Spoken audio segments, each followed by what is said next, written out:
Yo, people, you won't believe what I just found, man. They got a snakehead, and yo, it is so beautiful, man. We're gonna have to take him home ASAP. But yeah, I'm in a rush, so let's go get it quick.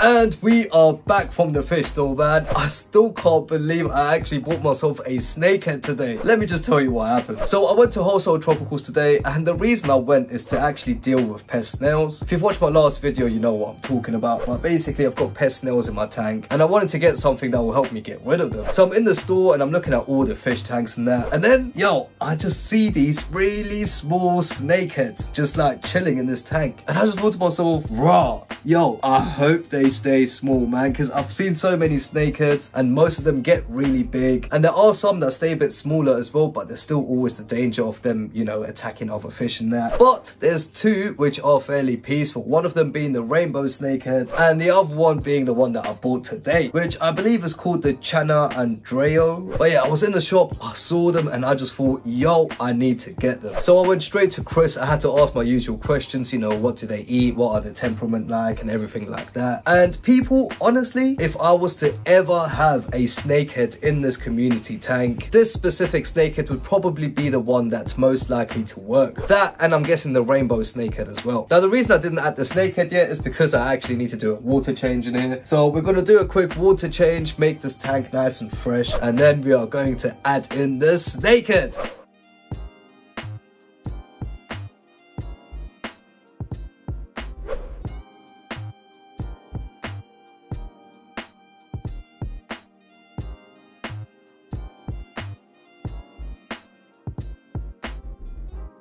Alright, that took a little while, but we've done a water change and I've now added the bag with the snakehead inside. And yeah, let's talk about them a little bit now. Now, the reason I didn't get a snakehead up until now is because I've been trying to do research on them, and I've been trying to see which snakehead can I keep in a oddball community tank. And I literally narrowed it down to the rainbow snakehead. That's because I wasn't actually aware of this one. And yeah, you see, the thing is with snakeheads, you do have to be careful because you could get one that starts off this big and end up like literally the size of this tank. Like there's the, I think it's called the cobra snakehead. It looks beautiful, people, but it just gets absolutely massive. They're super aggressive, and that's not really what I need for my tank. For my tank, I need something, it can have a little bit of aggression there, that's fine, but it can't be too aggressive. And yo, people, I really hope that with this snakehead, I got the balance right there. Of course, I'm gonna have to keep an eye out on it. It does seem to be doing okay right now. He does look like he wants to get out of his little bag. You still need to acclimate, bro. But yeah,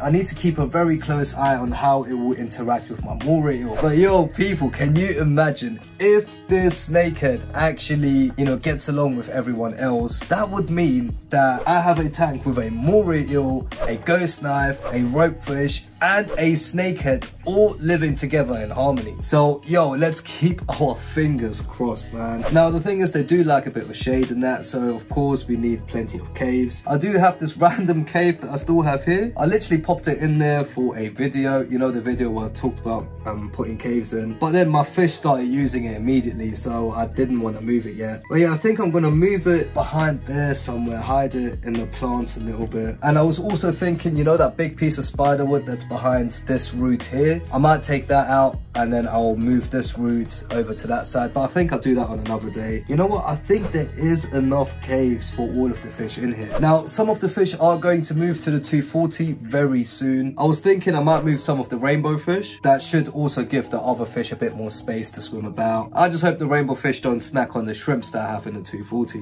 But yeah, anyway, people, so the reason I'm mentioning that is because I'm sure some people will say, hey, your tank looks a little overstocked right now. Don't worry, that will balance itself out once I start moving some fish over to the 240. But yo, when I saw that snakehead in the shop, I couldn't leave it behind, man. I just did not want to risk anyone else coming in and taking them. Now, the great thing is with the Channa Andrao is they do stay small. They stay much smaller than the other snakeheads, and they are fairly peaceful when it comes to putting them in a community setting, which is what makes them ideal. Now, they're also very, very hardy. Like in the wild, you can literally find them in waters as like this deep and muddy waters and stuff like that, so they are quite hardy. Now they did show me in the shop that they eat flake food. The Tetra Pro multicolour crisp, I'm hoping they'll take that. If not, we've still got the Prima granules as well, of course. And even if they don't work out, I do feed bloodworms and shrimps to this tank regularly because of the predator fish, so hopefully there will be something that it will eat. Now the one I have is a male. I'm trying to think of some names. A lot of my fish here are named after like Harry Potter characters and that, and we do have Nami, who's named after a One Piece character. I don't know, maybe it's time to start doing the anime theme, man. What should we name him? Luffy? Zoro? I don't know, let me know in the comments down below and I'll think about it. But yeah people, I'm gonna see this as my special purchase for my 1,000 subscribers, because I was going to add a moray eel, but right now the finances just ain't looking right people, I can't lie. And I did want to wait a little bit. But yeah, the other thing that I really wanted to get was the snakehead, and yeah, let's just see this as the 1,000 subscriber special. Actually people, yo, I completely forgot. You won't believe this, yo. So one of my boys, Aziz, shout out to you, bro. He's got a YouTube channel as well. I'll link it in the description and that. But yo, he got me this, man. It's a custom YouTube play button for 1,000 subscribers. Obviously, YouTube doesn't give play buttons for 1,000 subscribers, but my boy Aziz, he was saying that, yo, this is a big achievement, so he got me this, so shout out to you, bro. Thank you very, very much. But yeah, anyway, back to the snakehead. So, like I was saying, they do need caves and stuff, which we have plenty of. This size tank should be enough for it to stay in here. I might eventually also move it over to the 240, but we'll see about that. I'm actually considering maybe even getting more of them because yo, they just look so cool, man. I honestly can't stop looking at it. And yeah, I'll also bring out a care guide soon. As you know people, I like to keep a fish for a few weeks at least before I start doing a care guide, because I want to make sure that I'm doing everything correctly. But yeah, anyway, let's release this little guy and let's see how he acts in the fish tank.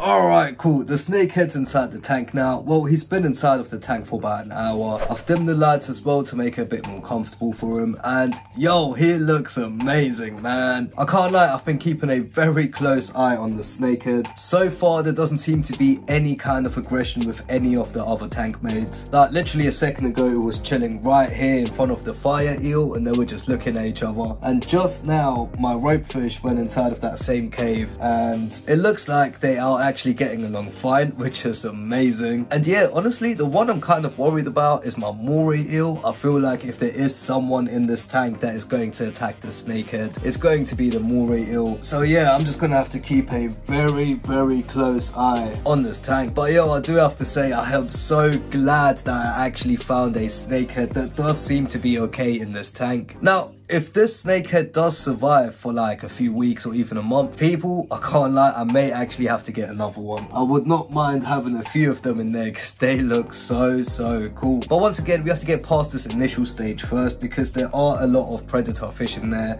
And yeah, honestly, this is more of an experiment, I can't lie. But yeah, let's keep our fingers crossed, people. I don't know if I mentioned this in the video already, but I will do a care guide in a few weeks. I like to keep the fish for a few weeks first before I start doing a care guide because I want to make sure that I'm doing everything correctly. And like I mentioned, there's a very good chance I might get a few more. So keep an eye out for that. Now, even though I bought the snakehead to celebrate this channel reaching 1,000 subscribers, I can't lie, this snakehead was low-key a impulse buy. Kind of, anyway, like, whilst I was in the shop, I tried my absolute best to ask as many questions as I could, but it still doesn't change the fact that this is definitely an impulse buy and we're just gonna have to see what happens. And if you want to see what happened the last time I made an impulse buy, then click right here.